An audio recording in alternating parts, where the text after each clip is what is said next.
Morning. Hello, everybody. I thought I'd better start on time, more or less. So, my name is Simon Howard. It's me up there.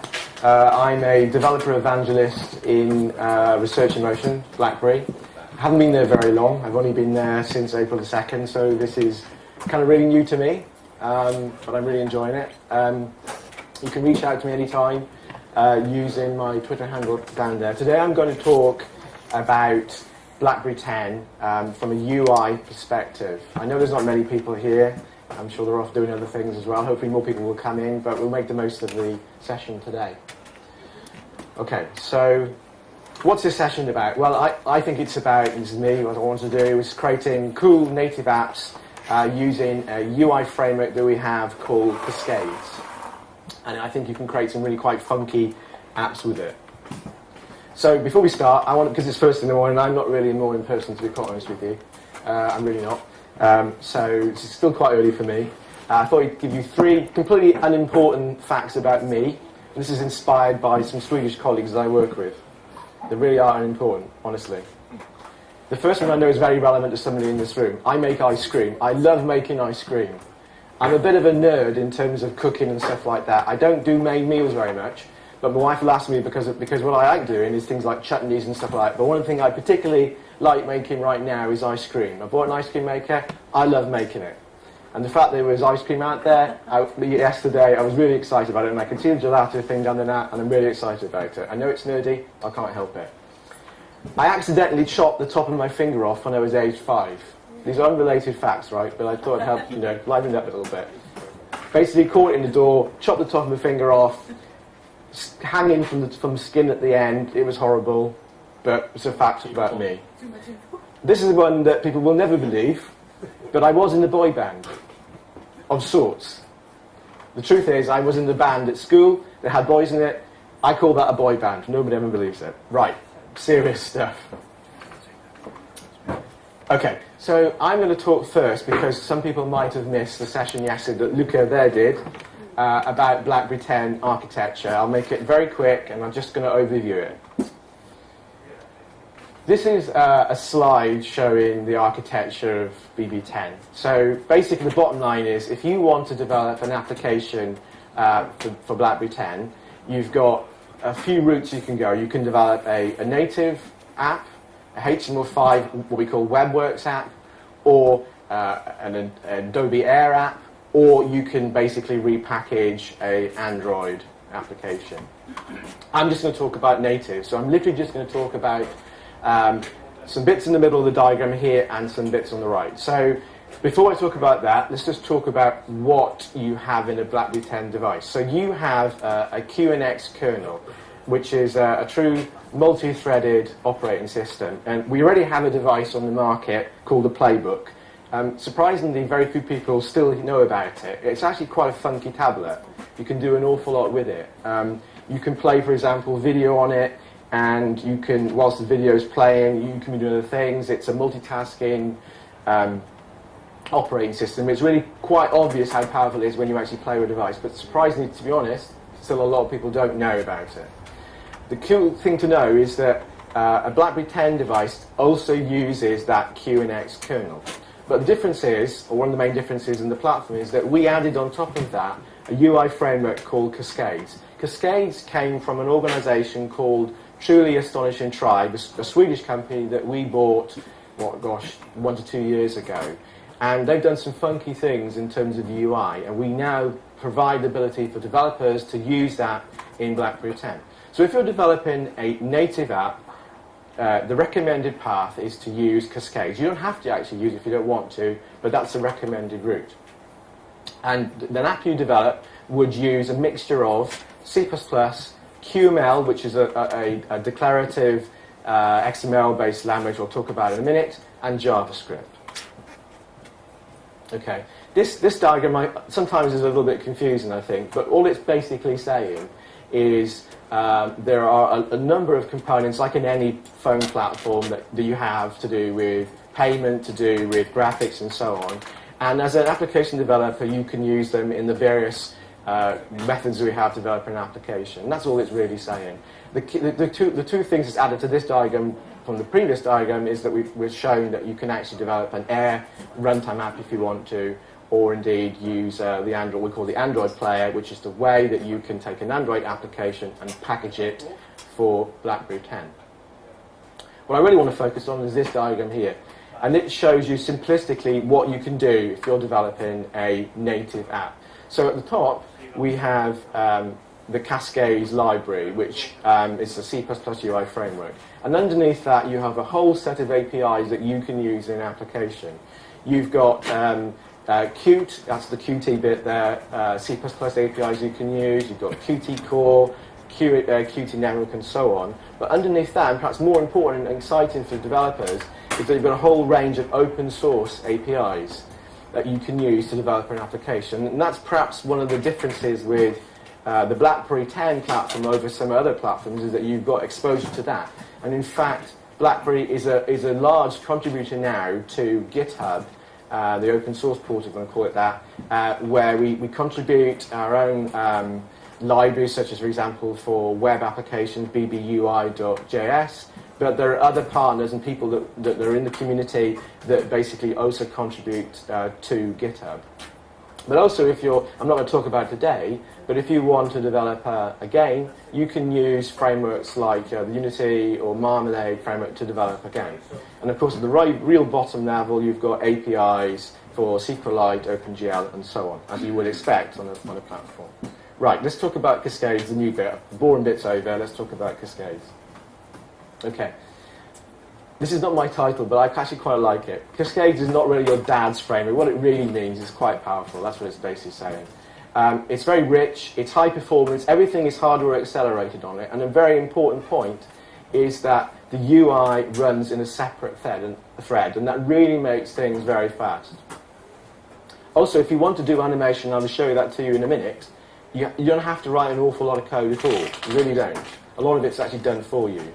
And it's very customizable. So how do you go about creating the Cascades app? So you use QML to make your UI, you use C++ for your application logic, and you use BlackBerry Platform APIs to access system features, those little components I showed earlier. And of course you use frameworks that are posted on GitHub typically, or even your own libraries that you've created. So what does QML look like? This is a very simple snapshot example of how you would create the text hello world. You can see it's actually quite simple. It's got a series of nested elements with one particular one, which is the label, which defines the text hello world. It's extremely easy to use. But you can do much more with QML. You can basically embed JavaScript into it. So this particular sample on the right here is creating a button, and when that button is there displayed, if the user clicks the button, we toggle the text from expand to contract, and vice versa, from contract to expand, changing the size. This simple bit of code here, JavaScript code in orange there, does all that for you. And also, as well, I nearly forgot, you can also call C++ functions. One of the samples I'm going to show you to me, and I have got demos, and I'm making it much more exciting than slideware. You can call C++ functions, and so you can do an awful lot with that. There's a lot of power there. And the good thing about it, and what people that I talk to really like about it, is the fact you can actually, it's a two-way street, and you can do two things. Now, some other platforms, I'm thinking Windows Phone, for example, has XAML, for example. You can do a kind of similar thing there, right? So developers are used to, you should be used to this. Okay, let's talk about tools. So the cool thing about our platform is that, and what we have now for BlackBerry 10, is that all the tools are free. That's the bottom line.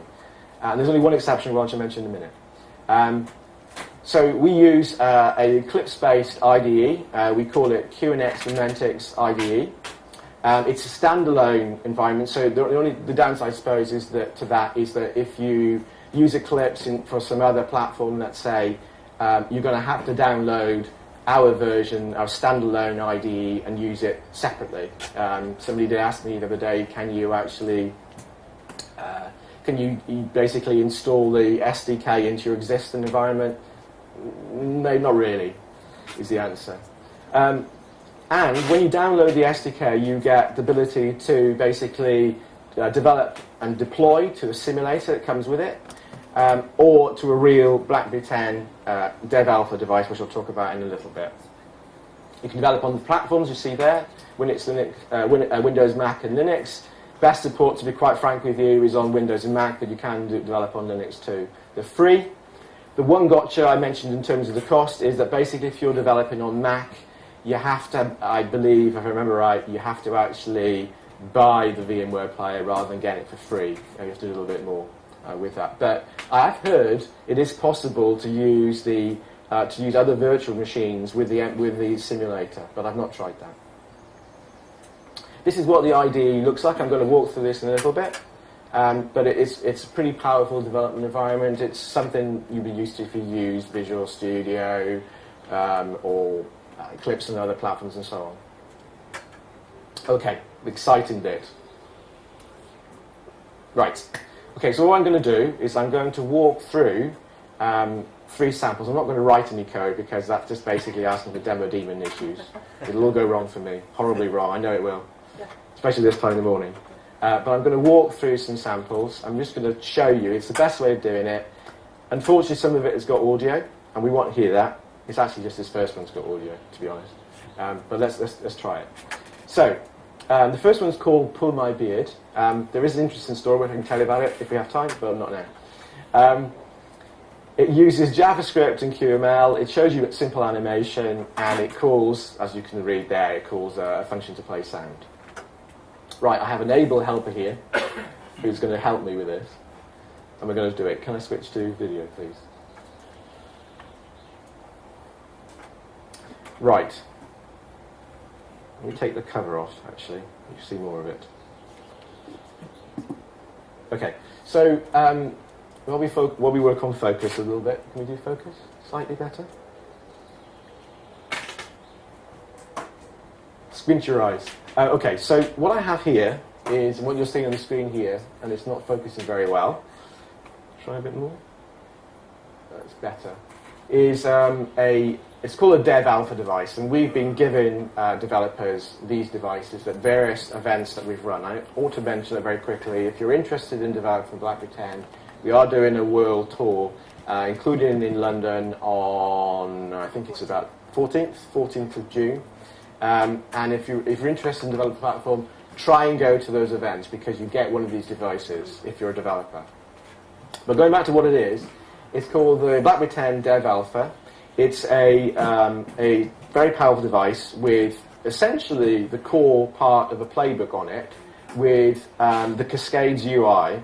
And it's a mechanism. It's not a real BlackBerry 10 device. That's the key thing to know because if you thought it was that, you'd say, gosh, this perhaps looks a bit pants. If I'm honest, but it's a developer device, it's an alpha device, but it's a way for you to go and develop BlackBerry 10 apps. Right, so let's look at the first sample. So it's called Pull My Beard, there it is. And basically all you do to demonstrate this app is basically just pull the beard. You won't hear it, but it's saying, thank you. It's not very exciting. Let me see if I can do that so you can hear it. That's it. Very exciting, I know. Right. So how do you do that? You saw there was some funky animation, or relatively funky animation, where the beard was moved. Can I switch to here again? Cool. Okay, actually, I got ahead of myself.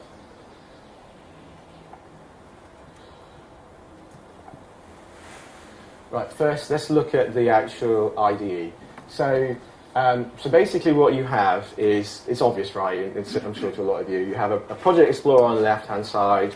You've got your code window, if you like, in the middle, and obviously an outline on the right-hand side. I've laid this out a particular way. There are different perspectives, typical Eclipse thing that you can have. So I'm going to just show you how simple it was to create that little app. Okay, so there are, as you can see over here, there is a little bit of code. I'm just going to look at one particular one at the moment, which is the main function. There's really little going on there. It's just basically creating the app, an instance of the app, which is that bit of code there. You can see with the cursor, a bit there. Then we have another function which, if you like, handles the main part of the application logic. And let's just close that for a second so you can see that better. This here, all it does in the essence is basically loads up a QML document, which is that bit there, it's pullmybeer.qml. Make sure there aren't any errors. If there aren't any errors, it basically, this bit down here, sets the scene, which basically means go display the first view, if you like. And then there's a bit here in this which is particular to this particular demo, which it basically creates a new class, sound manager instance of it, which is used to play back the sounds. And that's it. It's relatively straightforward. The sound manager bit of code basically calls some some QNX sound functions.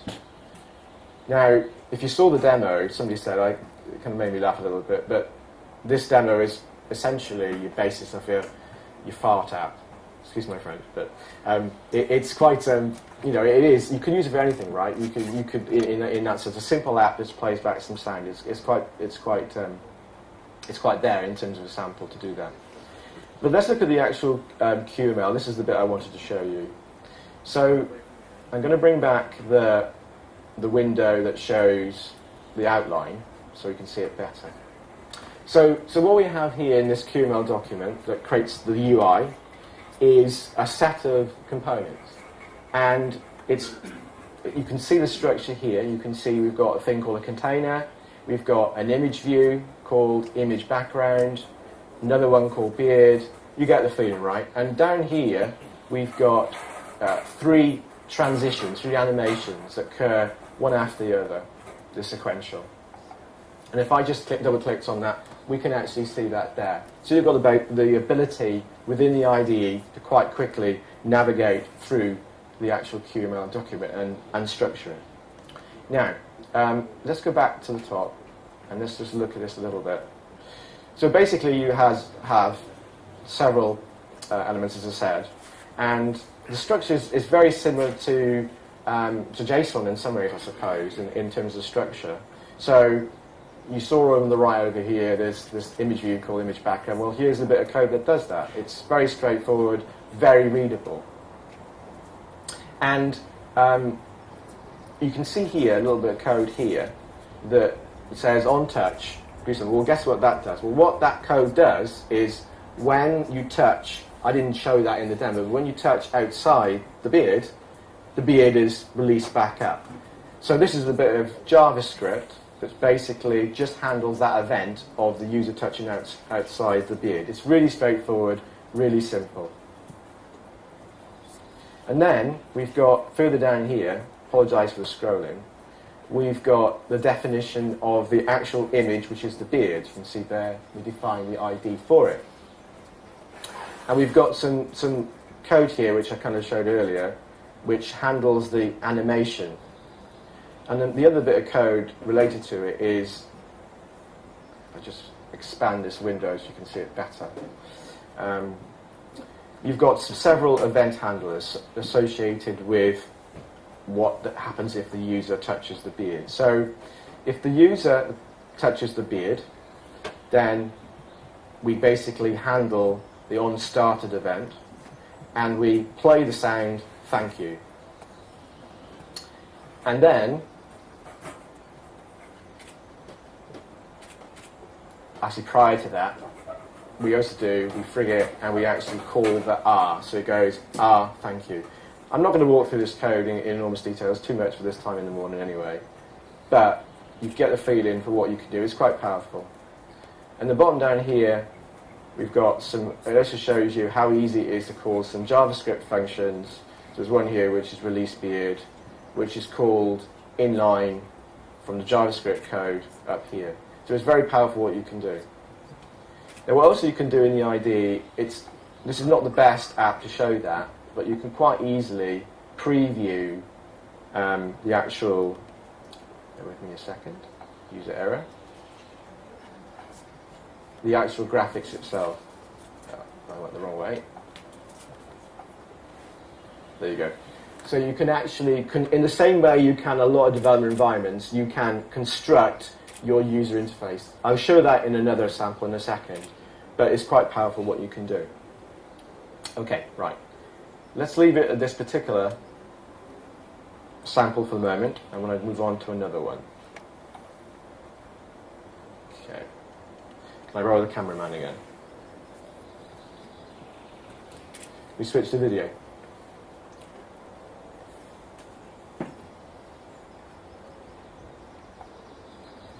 Okay. Bear with me a second. Right, okay. So now I'm going to show you another application when we get some focus. What's the technique? I'll describe it to you. You'll have to imagine it's in focus. Okay, so we have a sample app called Cookbook. And what Cookbook does is basically shows you, and I should show you the slide first, but I'll just describe it to you. It shows you how the different controls that you can use in QML and cascades, and it's kind of like a cookbook of what you can do, if you like. And there's bits of text, we can't really see it because of the camera here. Does that work? Does that better? No, it doesn't help. And best way of showing it is just for me to demo it. Okay, right. So the first one demonstrates basically taking an image in and out of the screen.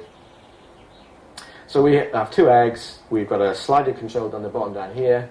If I select that, egg comes in.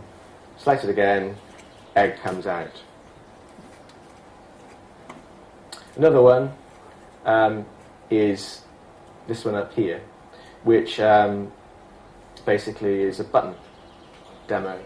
And we've got 3 buttons there. I can tap the button, and some of the other buttons are then disabled. It's quite simple, quite straightforward. And then we've got another one here which basically shows some pints of beer, and I can select a drop down here, change to 4, suddenly we've got 4 pints of beer. It's very simple, obviously. And finally we've got a demo of changing the dock position, tap in the center, in the bananas come, out they go.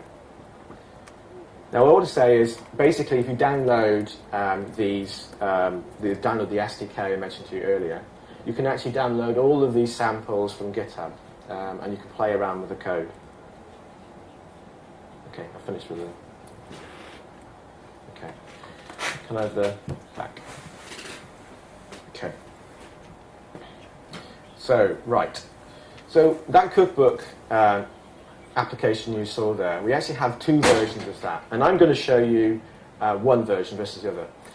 One is written almost completely in QML, and the other is written primarily in C++. So I'm going to show you the QML version. Okay. Right. So you have, for this particular project, a whole set of QML documents, and I'm just going to focus on 1 or 2 of them. So I'm going to focus on this one first. This is the QML document that creates the buttons that I showed to you. It's basically just 3 buttons. But what I'm going to do, I'm going to imagine I'm actually designing this, and I'm going to bring up the little design view I showed you earlier. There you are, you see the 3 buttons, a lot clearer this time than on the actual device.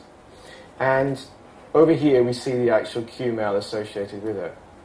And you can see, if you look, hopefully you can see it here, we've got the definition of the top button. It's called fruit button. So that name, fruit button, can be referred into JavaScript code anyway. You can do anything you need to want to do with it. But in line, I can go and change this title straight away. So I could say ripen fruit. And there you see it change. So it's already quite powerful. I can change, if I want to, the particular image that applies to it. That wasn't very good. You can see it there. That's the image file. I can say, well, what happens when I click it. But also, I can do things like, let's go back to the other view. I can define, you can see at the bottom down there, there's a fruit which is new fruit. You can see here, if you look carefully, the definition of that bottom button, new fruit. And what I can do is I can enable or disable that button, basically simple things like that. There you go, it's enabled. So what I'm doing, quite easily really, is showing, and I'm sure you're used to this in other platforms as well, it's quite easily defining my UI. So many of you can't code, could always write this, or develop the UI for it. And then, at the same time, if I'm going to do more funky stuff, obviously clearly I will, then I can define in the app what I want to do when a button is pressed, for example, down here. So it's pretty powerful. Okay. So let's look at the other one of the other ones I showed to you, which was the moving eggs. So this one, basically what it does, this little part of the app, is it basically takes the egg, just reminds you, and takes it on screen or off. So how is that done? So basically, there is, if you want to call it, a custom element that we create. So this is talking about a custom control, if you want to call it then, called animation egg. And we've given it a unique name in this particular case of more egg. And there's actually another animation egg somewhere else here, I believe. Somewhere here. No, it's not actually. I'm taking a different example. So what do we do with this egg? So we basically bring it in, bring it out. So what do we do? So we've basically got here two animations, two transitions. One to show it, and one to hide it. And to do that, so if we want to show the egg, bring it off on screen, we basically move it to that position for that length of time, and when we stop moving, we call this function, play stopped animations. And play stopped animations is a JavaScript function which is down here. In turn, we actually, within this function as well, we basically call other functions as well to play and tilt it. And if I remember right where it is, somewhere, that actual code for showing the egg and hiding it is actually implemented in another QML. So you can call across different QML documents and JavaScript and different QML documents. So it makes it possible for you to structure your animation in different files rather than having to have one big, huge QML document. That's the point I want to get across to you.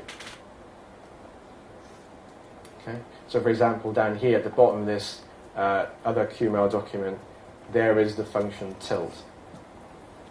So you can imagine the structure, right? What I would do, and I hope you're interested in developing for the platform, is go download the SDK from our website, and I'll show you where to go in a minute. Go download these samples. They're really easy to build, and go play with it. And you can do that all within the simulator environment. Okay. Can I have the cameraman again? Can we switch? Thank you very much.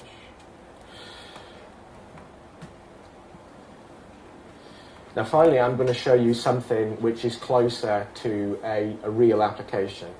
And I'm not going to walk through the code for this in particular. I'm just going to show you what you can do with something which is not really a sample, something a bit better than that. Again, but it is still available on GitHub. And this is called Guesser. This is a really optimistic weather application. And what it does is basically guesses the weather in a particular place. But what it shows to you is something closer to what a real Blackberry 10 app would look like. Then the bottom down here, we've got an action bar, if you like. It's tabs, really, if you like, want to think of it that way. And I can bring up a menu here if I want to. Go for favourites. We've got the buttons down here to go to the different tabs. We can look at cities. We can select. Let's guess the weather for Malmo today. Apparently it's sunny. Let's guess the weather for here today. or nearest to it. 30 degrees, as you can see, it's very optimistic in terms of the weather, because I don't think it's anywhere near 30 degrees. But what it shows to you is basically the structure of something close to a real app, but also the flow. If you notice that when the menu comes in, it's nice, it's very elegant, and it's very, very easy to do all of this. And the good thing with the samples that we have, of course, is you can quite easily take one of those samples, create your own app from it. Okay, finish with that. Okay. Thank you very much. Back to the perfect, thank you. Okay, so I'm going to jump through this. Right, so how do you get started? Oops. Beg your pardon? So the demo demons did visit me, I went to the wrong slide. Right, so how do you get started developing for the platform? So we have basically a very good portal called developer.blackberry.com. If this is the home page for it. If you go to that site, there's basically a set of microsites off that. And we, basically if you want to develop for native, clearly you go to the one on the top there, the C++ native SDK microsite, and you can download everything you need from that site. The SDK, simulator, information, tutorials, and so on. It's quite detailed. So you download the native SDK from there. This is something to be quite honest with you, it is a little bit painful on the platform. You have to register for signing keys. I know you have to do that on other platforms. It's easier than it used to be for BlackBerry apparently, but it's still a little bit painful. But once you've done it, you've done it. If there are step-by-step instructions on the website what you need to do, but once you've done it, you're sorted. The only thing you mustn't do is lose your signing keys. If you lose that, you have to redo it, and it's a bit of a pain. You have to also, as well, if you have a device, so if you go to the World Tour event in London, for example, you get one of these devices. To actually deploy to this device, you need to get what's called a debug token. But again, it's very easy to do. You just do that within the environment, as shown there. And then you can go create your app. So that's it. I'm done. I finished early. Has anyone got any questions you'd like to ask me at all about BlackBerry 10? Any thoughts at all? Is there a link to the GitHub on BlackBerry.com? Yeah, there is. Yeah, you can go to the straight from there. I forget exactly where it is, but there absolutely is, yes. It's blackberry.github.com. Perfect. See, my colleague remembers. It's way too much. It's much better than me. I mean, I think we have quite a cool set of tools, actually. I know perhaps there's a perception given by the numbers here, for example, this morning's meeting, that, it's not very exciting. It might be a bit sort of enterprisey or whatever, we're not very much consumer focused. But this device is very much a cool device in terms of what you can do with it. We do need developers to develop apps for it.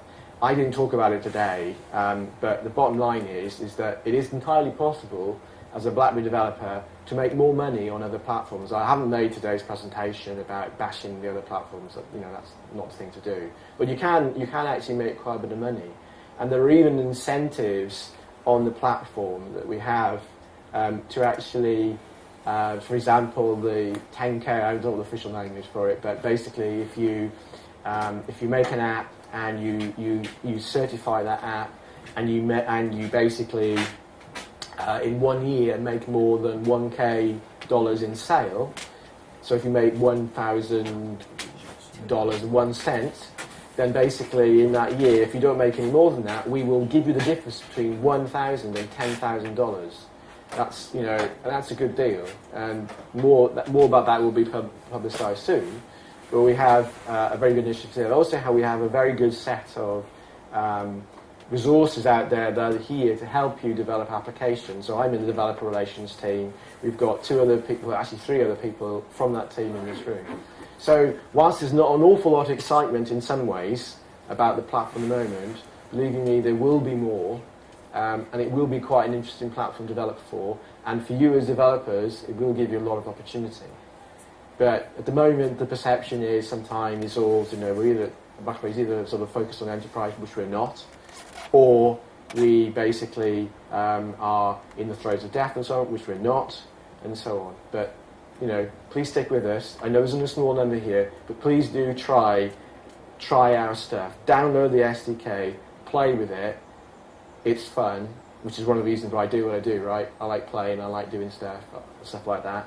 But also, there's some money to be made as well, which is probably why you do it as well. Even for a hobbyist developer, which you might be, you can still make some money out of it. So that's my little sort of chat. Okay, thank you very much. Thank you. Did your finger grow back? Good question. It basically, if you want the story, I had to sew back on. Yes, it was basically, and it's sort of kind of bent to the top up there. Basically, can't really see it from there, but it was. I still remember it. See, that wasn't. See, I said it was uninteresting, but it's kind of interesting. In an interesting way. There you go. Any other questions like that then? Do you want to know about ice cream? I can tell you about ice cream if you want to know. But I have an ice cream expert there from an application point of view. What I wanted to ask you, Simon, is if you're aware that 2 Scoops is being made for Playbook.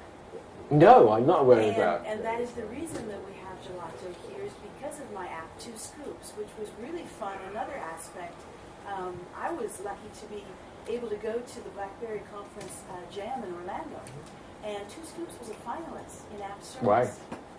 And App Circus is a really fun event that's kind of, I think, separate from Blackberry, but appears at conferences. And I just, I wanted to let anybody who wants to see 2 Scoops on Playbook go and have a look at it. Have a look at it, yeah.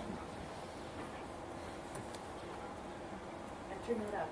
So you learn how to pronounce the flavors here. We've got Italian pronunciation guide and animation with bbui.js. Yeah, it's quite cool. On that point, actually, which is a very good point that you just mentioned, which is, and I didn't talk about it, but it's worth knowing. In terms of a web application, I'm not really a web person, to be honest with you. Luca, my colleague over there, is a web person. He knows some funky stuff. But one of the things that we've done, I talked about open platforms earlier, but we have a framework called bbui.js, which we published to GitHub. And with that framework, you can create a WebWorks application, so basically consisting of HTML5, JavaScript, and CSS code, and the bbui.js library. You can basically, as you're just seeing there, you can actually create an app which basically looks like a native app. So we provide a good set of tools that enable, even if you're not a native developer, you can do some of the funky stuff that I've shown you today. It's a real shame about the camera, I have to say as well, but it's difficult when you can't see the screen very well, but at the same time, it gives you a flavour. And by the way, if anybody wants to see a real device, just come up to me. We've got time. Just come and see me. Okay. Anybody else got any questions? Thank you very much for the last time.